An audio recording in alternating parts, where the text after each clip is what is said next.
అత్యవసరం కాని వస్తువుల దిగుమతులు తగ్గుతున్నాయి.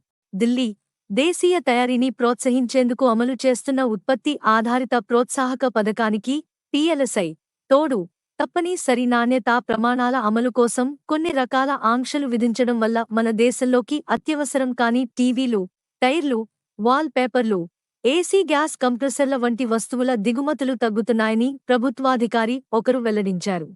ఈ ఆర్థిక సంవత్సరం తొలి అర్ధభాగంలో మన దేశంలోకి దిగుమతి అయిన వస్తువుల విలువ ఏడాది క్రితం ఇదే సమయంతో పోలిస్తే 12.23% తగ్గి $327 బిలియన్ పరిమితమైంది.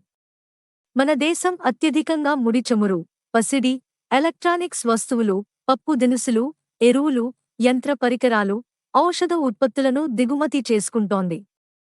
కేంద్ర వాణిజ్య శాఖ వివరాల ప్రకారం టైర్ల దిగుమతిపై విధించిన ఆంక్షల నేపథ్యంలో పిఎల్వి ఆంక్షలు నాణ్యతా ప్రమాణాలే కారణం.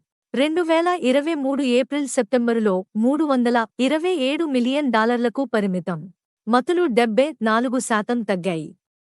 2019-20లో $276 మిలియన్ విలువైన ఉత్పత్తులు దిగుమతి కాగా 2022 నుంచి 23 వరకు నాటికి $74 మిలియన్ తగ్గాయి.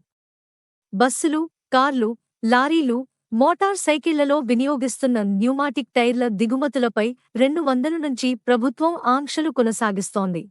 ఏప్రిల్-ఆగస్టు మధ్య వాల్ పేపర్ల దిగుమతులు కూడా $44 మిలియన్ నుంచి 77% తగ్గి $10 మిలియన్ పరిమితమయ్యాయి. పేపర్ దిగుమతుల పర్యవేక్షణ వ్యవస్థ పిఐఎంఎస్ ను అమల్లోకి తీసుకొచ్చిన తర్వాతే ఈ దిగుమతులు తగ్గాయి. 201 రకాల పేపర్ల దిగుమతులకు ప్రభుత్వం పిఐఎంఎస్ కింద లైసెన్స్ను తప్పనిసరి చేసింది.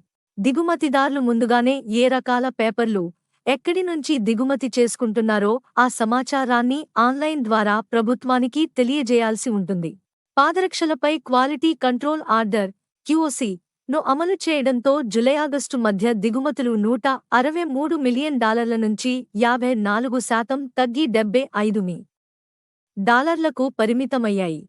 ఏసీ గ్యాస్ కంప్రెసర్ల దిగుమతులు ఏప్రిల్-ఆగస్టులో $197 మిలియన్ నుంచి 10% తగ్గి $177 మిలియన్ నమోదయ్యాయి.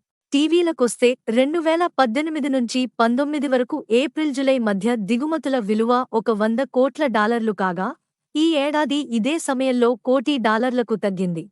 China, America, UAE, Switzerland, Saudi Arabia, Hong Kong, Iraq, జర్మనీల నుంచి మన దేశానికి ప్రధానంగా వస్తువుల దిగుమతి జరుగుతోంది.